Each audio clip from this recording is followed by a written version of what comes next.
পালিয়ে মানে ওই চোরের মতো পালাবো কেন বলো তো পাপিয়া? ভালোবেসে তো আমরা কোনো অন্যায় করিনি। তাছাড়া তোমার দাদা যখন ওই বোনের দাবিটা মেনে নিয়েছেন এবং দিতে রাজি হয়েছেন, তখন পালিয়ে গিয়ে কি লাভ? লাভ না হলেও কোনো ক্ষতি হবে না দীপঙ্কর, কারণ হয়তো তোর এই ভালোবাসার বাগানে রঙিন ফুল ফুটবে, রান্নাঘরে হাড়ি চড়বে না। এসব অবান্তর কথা বলে কোনো লাভ নেই বাবা। পাপিয়ার দাদা যখন তোমার প্রস্তাবটা মেনে নিয়েছেন, মেনে নেওয়ার তো কোনো লক্ষণই দেখতে পাচ্ছি না দীপঙ্কর। এই তো আজকে আমাকে অ্যাডভান্স 1 লক্ষ টাকা দিয়ে যাওয়ার কথা ছিল, কিন্তু ভদ্রলোক আমার বাড়িতে এখনো পর্যন্ত এলো না। কি ব্যাপার কে জানে? টাকাটা দিতে যদি 2-1 দিন দেরিও হয়ে যায় বাবা, এমন কোন মহাভারত শুদ্ধ হয়ে যাবে না। এই সংসারে তো তুই কোনো খোঁজ খবর রাখিস না। ওই দেবযানীর বিয়েতে আমাকে 10 লক্ষ টাকা খরচ করতে হয়েছে।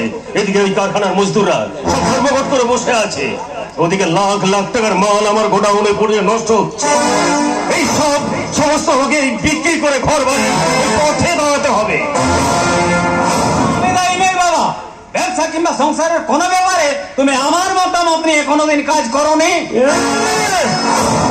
আরে তোর মতামত নিলে আজকে আমাকে ওই গেরুয়া পরে বৃন্দাবনে বসে থাকতে হতো হারামজাদা। তুই তো ওই প্রেম ছাড়া কিছুই ছিলি না। ওইটা শিখেছিলাম বলে আজ আমাকে বিক্রি করে তুমি 2 লক্ষ টাকা রোজগার করতে পারলে বাবা। আরে তাতে তোর কোনো কৃতিত্ব নেই। তোর এই বাবার, এই বুদ্ধিমান বাবার ছেলে বলে আজ তোর মতো একটা ভুসি মালকে আমি ওই বাজারে বেচতে পেরেছি।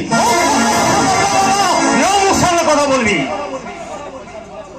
সামান্য একটা পয়সা রোজগার করার ক্ষমতা নেই, বাপের টাকায় কাপ্তানি করে ওই রাজার বান্দরে ঘুরে বেড়াচ্ছি। বেশ করেছি।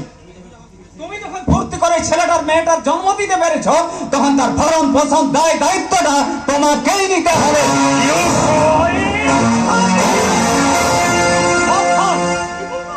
কি করছো তুমি?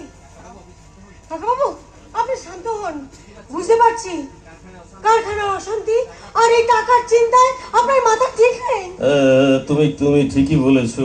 আসলে সবকিছুর মলে হলো টাকা। তাই আজ আমি তোমাদের একটা কথা আমি মনে করিয়ে দিই। একদিন আমার বাবা এক জোরদারের গরু চড়িয়ে 4 আনা 8 আনা করে ঘরে আনতো। ওই গোয়াল ঘরের এক অন্ধকার কোণায় ছিল আমাদের সংসার।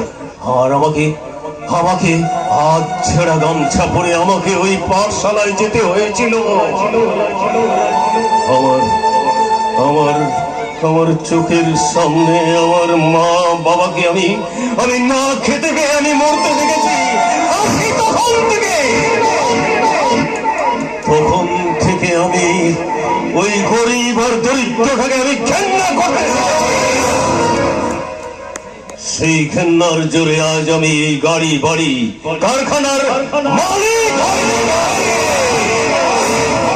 অনেক ছল চাতুরি করে আমাকে অনেক অন্ধকার পথ পেরিয়ে তবে আমাকে এই রাজ সিংহাসনে বসতে হয়েছে। তাই আমি চিরদিন ওই রাজার মতোই থাকবো, রাজার মতোই।